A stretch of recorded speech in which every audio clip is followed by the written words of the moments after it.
Annabelle, let's just clean off and quickly before we go in, yeah? You ready? Put your hands up.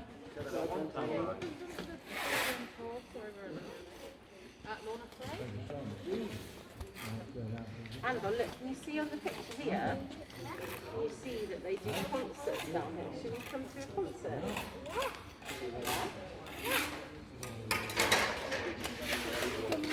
Yeah. All right, welcome everybody. Come on in. My name's Yvonne. I'll be your guide for the next hour or so as we head about half a mile into the earth, and most of us, if we very well behave, will make it the half mile back out again. But I have been known to leave naughty children inside the cave, so everyone best be on the best behaviour. So welcome to the Devil's Arse. It's a very funny name. It's a rude name, but you're allowed to say it while you're in here because it's historically accurate. It's our real name. In the Doomsday Book, 1,000 years ago, the castle above us was recorded as the castle above the Devil's Arse. So that is our real name. We only changed our name to Peak Cavern because we had a very, very special visitor. And that visitor was the Queen of England. Queen Victoria came. And you're not allowed to say, "Welcome to the Arse, Your Majesty." It is considered rude. So we changed our name to Peak Cavern because she was doing a tour called The Seven Wonders of the Peak, and of which we were number 6 of the 7. But much before that, the first people we know ever used this cave were outlaws and thieves. They used this as their hiding place. They scurried into the back of the cave, and they were the first people to start spreading the rumours about the devil and about ghost stories, to make sure everyone was too scared to follow them in and find their hiding place. But of course, eventually they were found, they were captured, they were taken up to the castle, and they were hung, drawn and quartered, and our cavern was empty for a few hundred years. After those few hundred years, we had a lead mining boom in Castleton. 1624. Hundreds of lead mines popped up around the area, and thousands of lead miners flocked to Castleton. All of those lead miners needed 2 things. They needed rope and they needed candles. Both of those were made inside this cave. The Duke of Devonshire, who owned all the land round here, lives in Chatsworth House, and owned all those mines. He invited 120 families of rope makers to come and live and work in here absolutely rent-free, as long as there was always a master and his apprentice making rope in here 365 days a year for his lead mines. And those rope makers lived in little cottages just like this one. You want to look over the edge? It's tiny. Look at that spider there. There's another one just there. Cave spiders are massive. Oh no, I don't like spiders. We've got some massive spiders' nests inside there. You'll not see them. They're right at the back by the electrical cupboard. And cave spiders are very clever. For the first few weeks of their life, they're attracted to sunlight.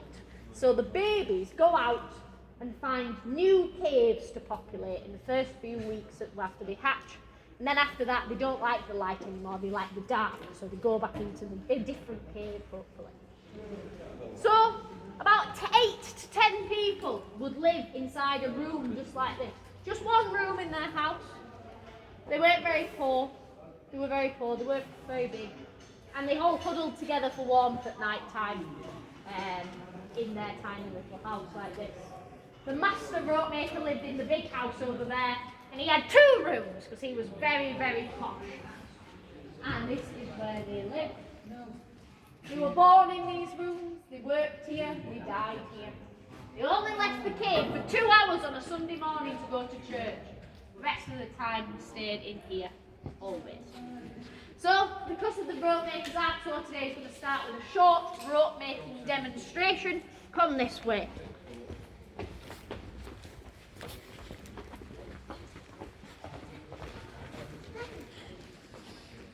So if you move into this area just here,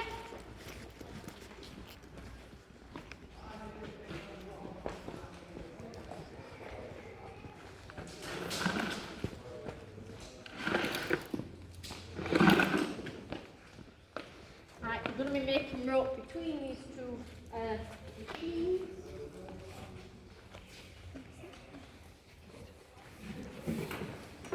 So this is what we're going to use to make the rope. This is flax, but back in the day they would have used hemp, the natural plant material, and that's why they moved into the kit. Because it's a natural plant material, if you get it too wet, it just starts to rot. And Derbyshire, being the wettest county in England, rains long enough and dry enough for them. Couldn't make it happen. Today you can see exactly how long our rope's going to be. Not hundreds of feet. And this is only going to take us about 10 minutes. And our rope's going to have 6. Who wants to go first? You'll go first, Josh. So you grab hold of that handle. And what I want you to do is turn it anti-clockwise. So that way from. That's wonderful. And keep going. Nice and fast. Faster, faster, faster. Until these wheels start to move. Keep going. That's it, very good, and the wheels will start to move very soon.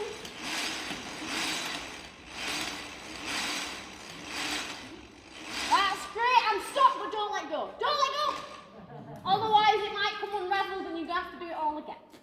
So, we've turned our 6 strands into 3, we've twisted them together. What we're going to do now, put the looper into place, and this time with a little bit of help, we're going to turn these 3 strands into just 1. So do you want to swap, Sam? Do you want to have a go? Lovely. So what I want you to do is turn the handle the same way as Josh did, that way around. That's lovely. Keep going.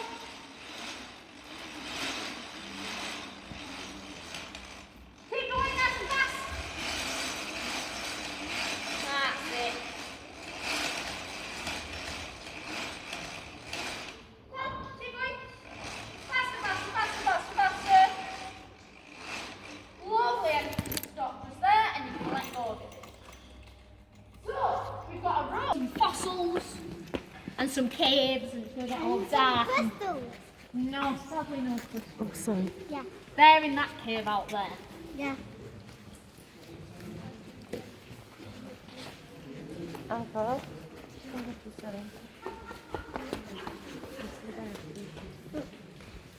We'll all just stick to the left a little bit while this other group passes us.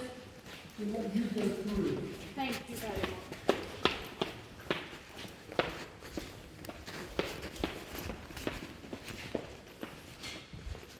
Okay, we're going to wait just here.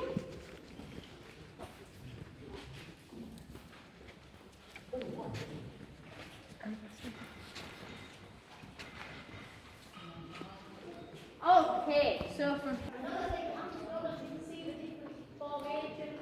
That white stuff there, that's called flow stuff. It's made in the same way a stalactite would be. Instead of a drip, it's made by a flow of water over the rock. So let's keep going. Just be careful when you're going down the stairs. That's good.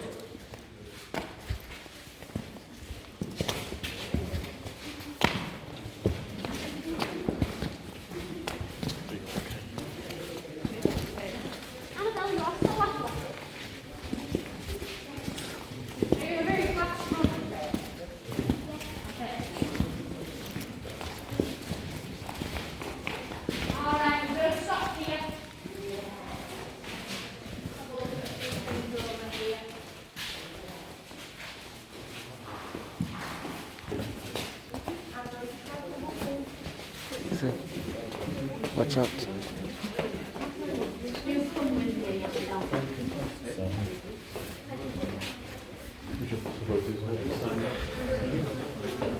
So come, I don't want to stay behind. Okay, stop here again.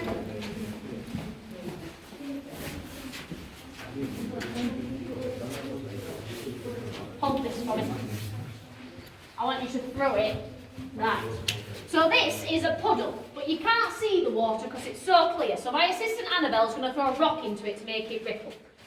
Throw it in. There we go. Water. Very impressive, Annabelle. Thank you. So this is a puddle, but it's a very important puddle. That's because this puddle is where we get our hole called a sump. You won't be able to see it, it's a bit too far back. But there's a hole. And sometimes our cave floods.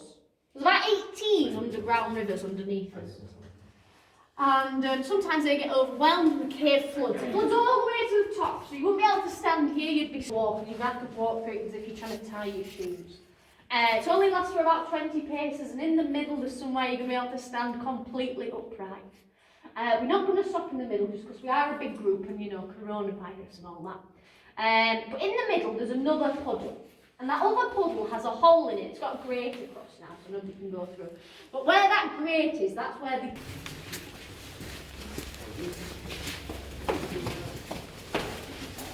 Jesus Christ. You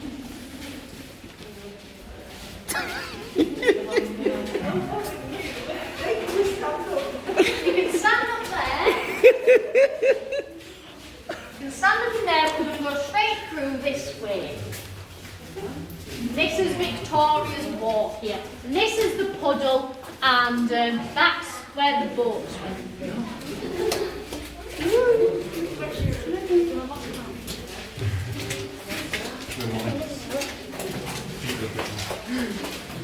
Would you like to go underground a lot for someone who doesn't like it? Oh,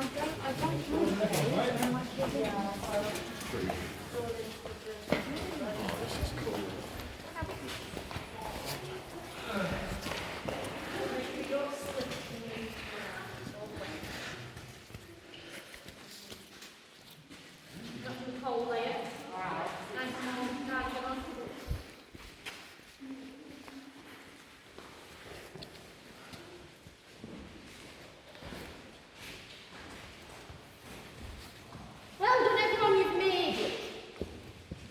That's the only difficult bit of the whole tour, apart from when we have to go out the same way we came. I don't need to explain why it's called the Great Cave. It's very big, isn't it? Very big. And it's very big because water got stuck in here for about 2 million years. Up until now, you probably thought the cave was a way in to the earth. What it actually is a way out. It's a way out for water. Our cave was made when the last ice age melted. The water came rushing down here. It hadn't made that hole yet, so it got stuck in here. And it was trying to find... It's very spooky, isn't it? And then bang! They'd set off fireworks and gunpowder in the Great Cave to light it up. You can see black marks on the walls over there and over there as well. And that's where they hid gunpowder in the rocks. They did that for 2 reasons. One, to make a big bang to scare you. Second reason, to light up the cave. If we all only had little candles under our chins, we wouldn't be able to see how big and impressive this space is.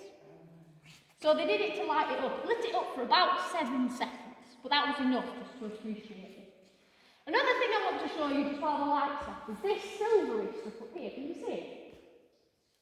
That's called moon milk. It's called that because people genuinely thought it was the moon that turned the rock this silver colour.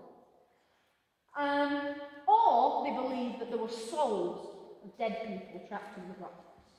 Now we're pretty sure that's not true, but we don't know what does actually cause it. It's normal limestone, but its structure's changed, so it's all shiny. It's got a crystalline structure. But it's softer than normal limestone, so cavers and climbers have to be very aware of it. You can't drill into it to make an angle point like you can with the rest of the rock. So you have to be very careful with it. We don't know what caused it. It could be some kind of chemical or acid that comes in the rainwater that drips. No. But then at this point, they'd sell you another candle for twice the price of the first one. So we're very good at making money, these rope makers. But from here, these rich Georges that came on the tour, it was only the richest people could afford to come here. And wealthy Victoria, the river came down here and around there. So stood where my feet would have been dry. So that's good. However, going through this next bit, where it's kind of a corridor, I had to walk through the river. So to stop my... Sadly, that will not be on offer today. Let's go.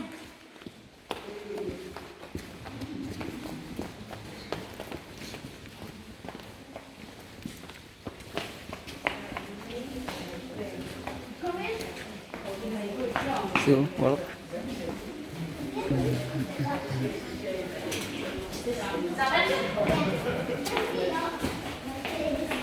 Because there's a line just there that's meant to be on his road. So it just gets a little down. Watch out for the big puddle. yeah.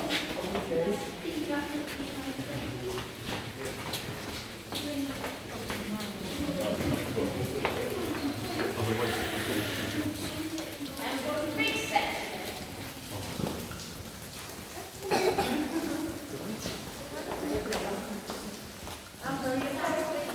Yeah. Such big sections is awful.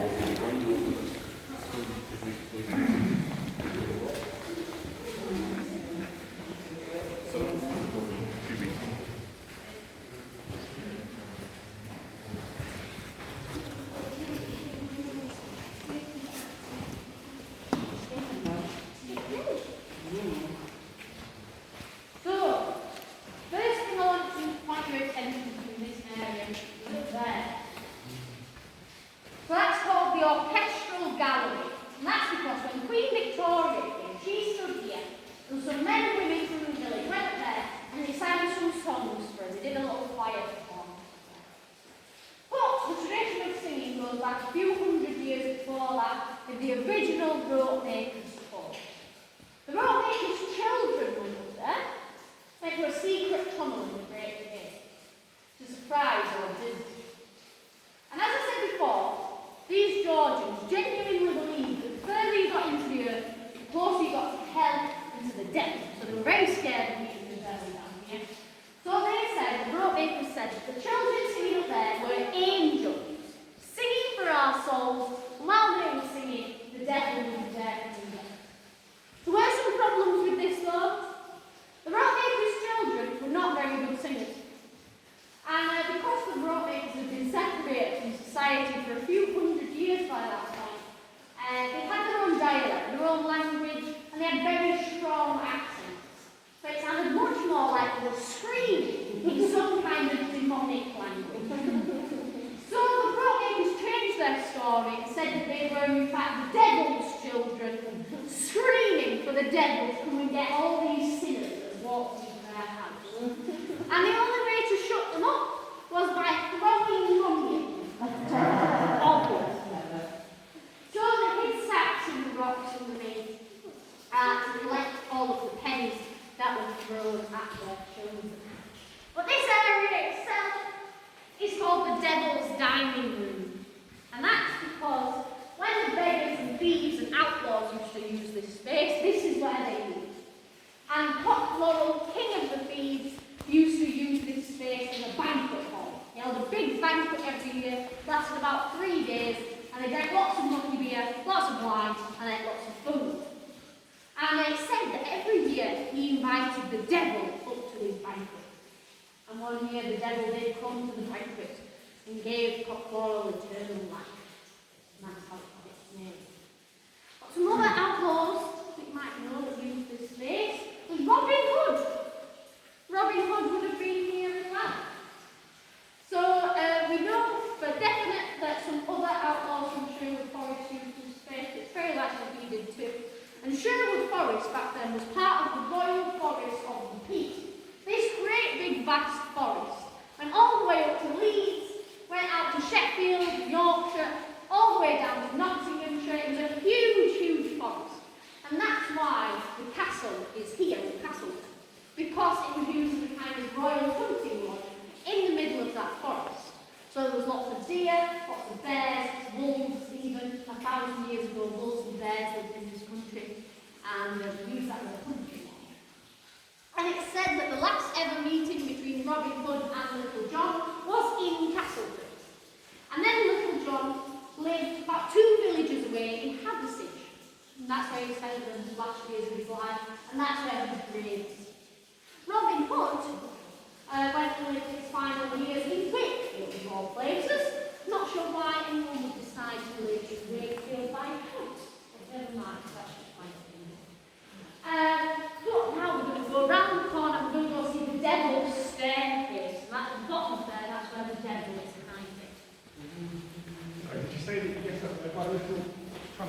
In the Great Cave, if you walk up, there's kind of a natural staircase there, and then there's a tunnel at the top to get through.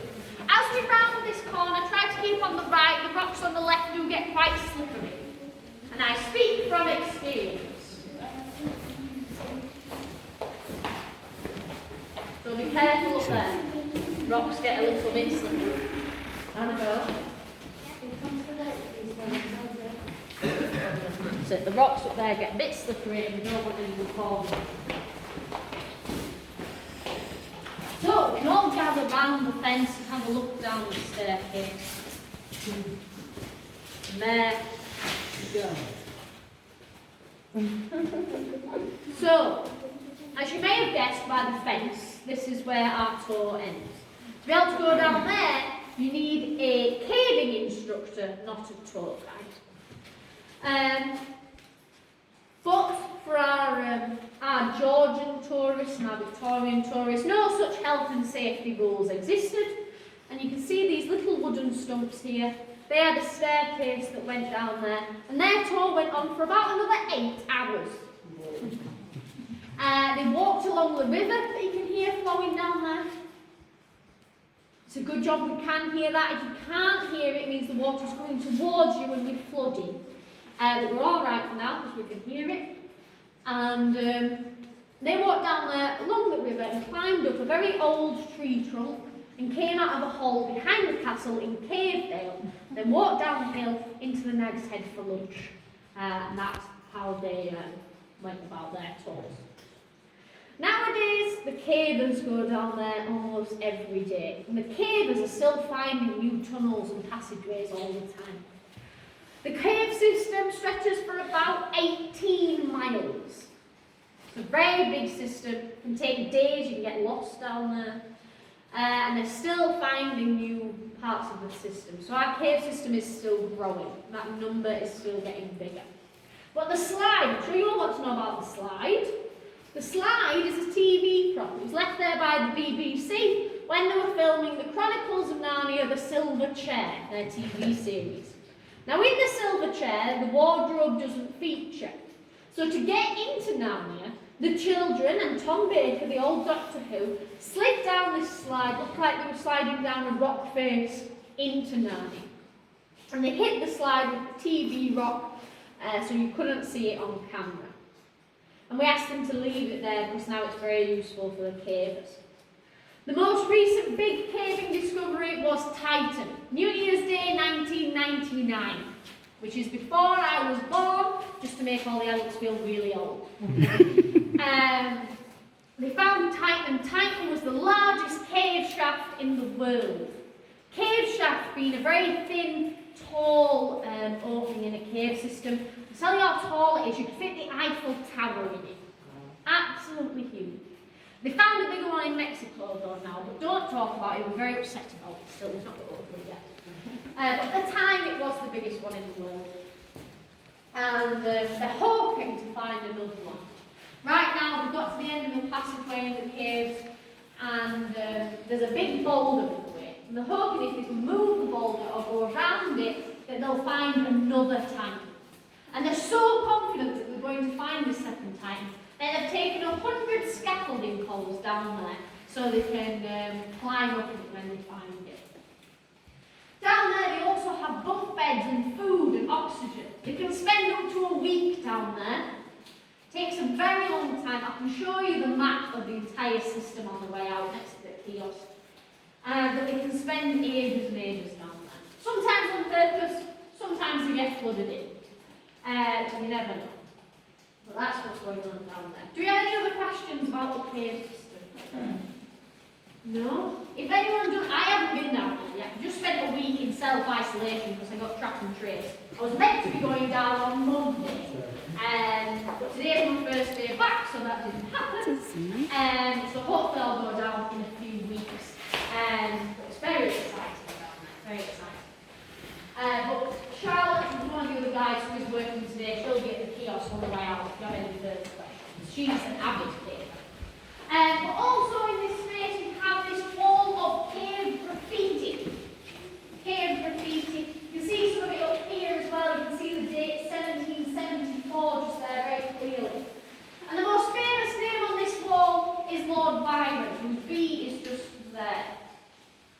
that beat Byron. Him and a lot of other Victorian writers came down here, including Sir Arthur Conan Doyle, the Sherlock Holmes writer. And he came down here several times in his life, did Byron. Later on in his life, he brought his guns down here, just because he's mad, bad and dangerous to know. He wanted to know what it sounded like to fire a gun in a cave. Sounds like a large bang. But we didn't ask too many questions because he paid a lot of money to be allowed to do it, so we let him. He has a poem called Darkness, and it's largely about his experiences in this cave, if you want to give that a look. It's now his experience just what you. So, we're going to start making our way out. We'll go out the same way we came in. So feel free to ask any questions and take any photos that you want to take as well. Now is the time. Also willing to take any group family pictures if you want as well. I've just got one more thing to show you, and that's our stalactites. And they're above your heads right now. They're a bit small and rubbish, but they're ours, and we love them very much. You might think they're rubbish, but geologists love them. They're very special, very unique. So stalactites usually are white, and they're made out of limestone, like that white stuff over there.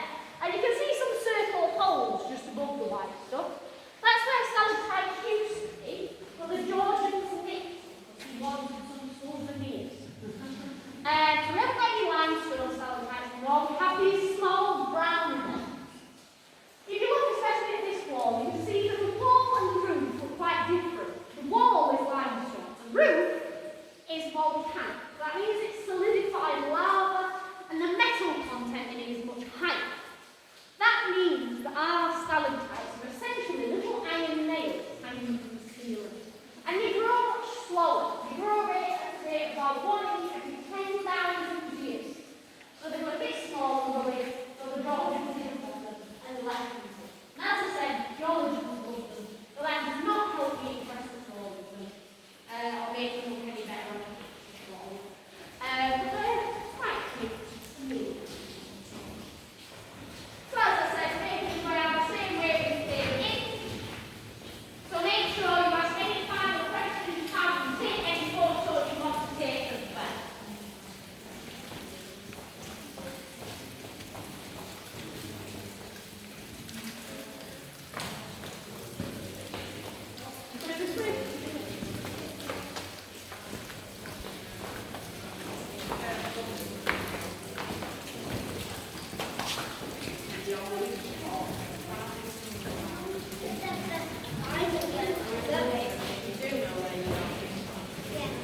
Using your stethoscope.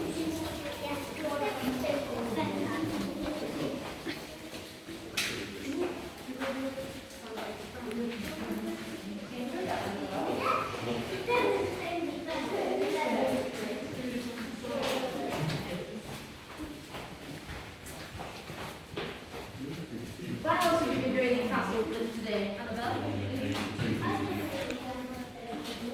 What else have you been doing this morning before you came back in? Oh, what ice cream did you have? What flavor? Oh, I can tell you have the good. Those places we went to before. Remember those we went to? Near me, Creswell.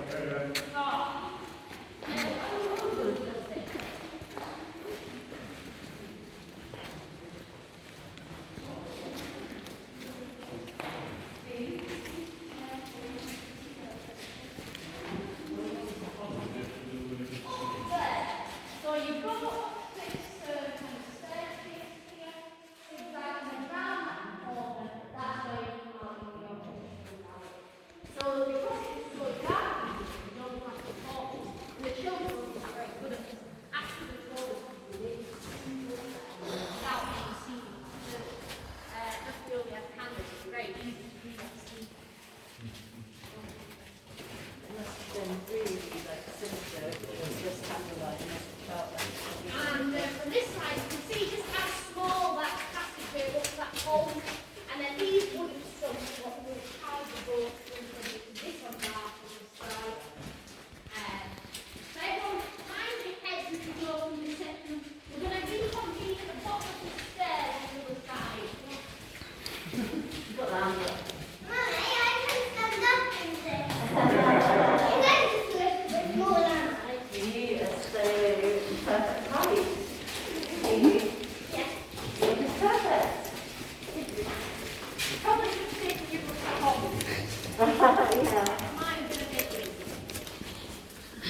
who that guy was coming down the stairs? Yes, there is. With no nose. Any guesses on who you might be? Anyone else? Any guesses? Robin Hood. It's Santa Claus. That was very good. Santa Claus, my ITV production, Clash of the Santas. Which no one has ever seen or heard of. But as you walk back up, you'll notice now he does have a sack over his shoulder, which is the dead big way that is Santa Claus. And he's been there for a while now. You can tell it's a bit worse for wear. His nose is missing and stuff like that. But when the BBC come, the BBC say we don't look enough like a kid. Funny, I know. But they always bring loads of fake TV. So about 2 days after they've been, we spend that time patting the walls, trying to work out what's real and what's fake. Now, Annabelle, do you think you'd be strong enough to pick up this big rock? I think you're pretty strong to try. Do you want to try? No? I bet you would be. It's very light, it's not big. But they do look very realistic. But that's your fake TV rock. That's the kind of thing that they hitch the slide in so they can slide down into Narnia. Because they didn't have any CGI, no green screen back in those days. So they had to use fake rocks. So, that's the story of the Devil's Arse. I hope you all had a very good time. From this point, I'm going to let you make your own way out and take your time. All that's left to say is thank you very much for coming, especially after the year the tourism industry has had. We are a family-run business, so we really do appreciate every single one of you. The best way to support us is by sharing any pictures you've taken online or your social media. Let your friends and family know we are open and taking tours again. Or leave us a review on TripAdvisor. If you do want to offer any extra support, please look at the candle on your way out. But apart from that, all that's left me to say, if you've had a good time, please remember my name is Yvonne, you've been at the Keep Cabin. If you've not had a good time, I'm Michelle, and you've been at Cherry Ball. Alright? So come on next week and go back to civilizing. Ghost hunters, they spend about 8 hours in the Great Cave and found nothing. He then told them a ghost story. One of the ears in the far corner, the other side to the staircase of doors. And that ear was just all the way to the surface.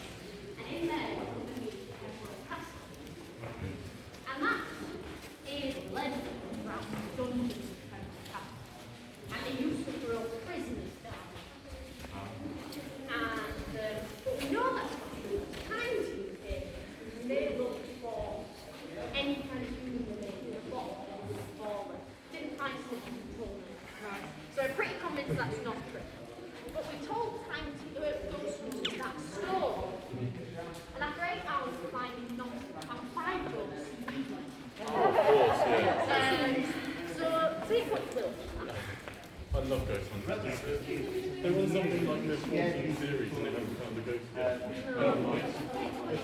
Scared them, the more they would take the unscared, if that makes sense. So the original tour was just a mere 10 hours by candlelight, 3 miles away, 10 hours, down the Devil's Staircase, along the subterranean canal, up an old tree, brought them into a passage. That passage One thing I don't like is dolls. Dolls, like all the dolls, like when they're there for food and stuff like that. The only thing that freaks me out, ghosts and... Hello. Did you have a nice time? Yeah? You need to get your teachers to bring you back. Sometimes we get school trips and lots of kids bring it. Whereabouts is the map? Showing the... I'll show you. It's just on the side of this.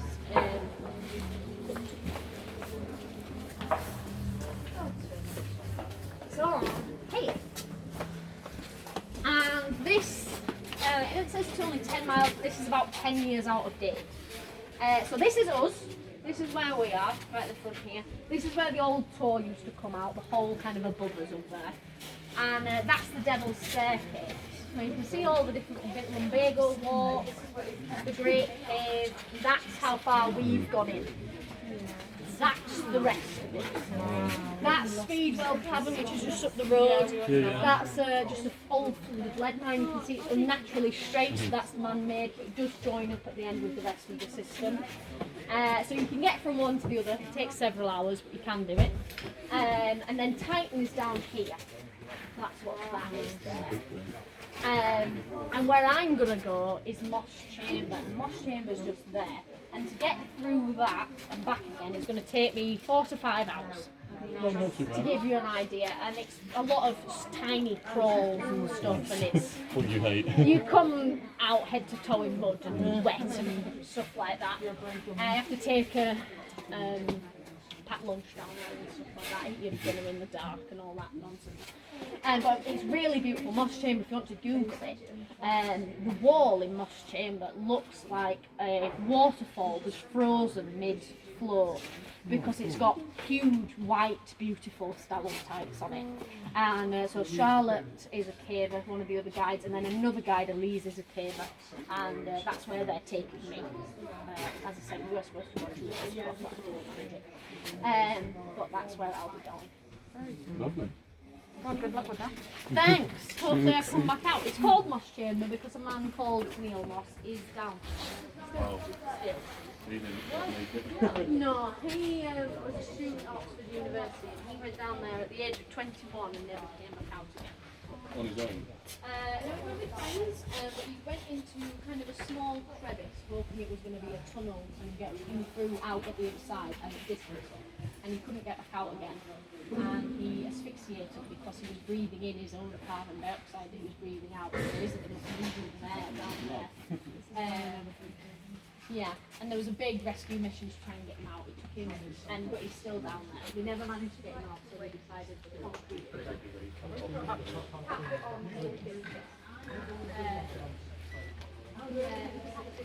he can't